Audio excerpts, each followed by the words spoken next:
అక్షయ తృతీయ రోజు మీరు బంగారం కొంటున్నారా లేదా చెప్పండి.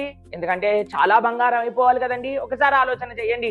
తల్లి గర్భము నుండి ధనము తేడెవ్వడు, వెళ్ళిపోయేడి నాడి వెంటరాదు, లక్షాధికారైన లవణమన్నమే గాని మెరుగు బంగారంబు మింగబోడు. 24 క్యారెట్ల బంగారం ఇంతింతుంటే వాటిని ఏమన్నా తినగలుగుతామా? అక్షయ తృతీయ అక్షయం చేసేది. ఏం అక్షయం చేస్తుందట? మన దగ్గర ఏది ఉంటే అది అక్షయం అవుతుందటండి. భౌతికమైన సంపదలు అక్షయం అవ్వటంలో గొప్పతనం లేదండి. మనము చేసే సేవ, మనం చేసే మంచి పనులు అక్షయం అవ్వాలి. అక్షయ తృతీయ రోజు నిజంగా మీరేమన్నా చెయ్యాలి అని అనుకుంటే చక్కగా దానం చెయ్యండి, భగవంతుడి యొక్క ఆరాధన చెయ్యండి, 10 మందికి మంచి చేసే పనులు చేయండి. బంగారం కూడా కొనుక్కోవచ్చు, దాన్ని నేనేనవట్లేదు, కానీ మంచి పనులు చెయ్యండి. దానం ఇచ్చే గుణము, భగవంతుడికి ఆరాధన చేసే ఒక ప్రవృత్తి అక్షయం అవ్వాలి. అదే మనతోటి శాశ్వతంగా వస్తుంది. మీ అందరికీ అక్షయ తృతీయ శుభాకాంక్షలు. హరే కృష్ణ.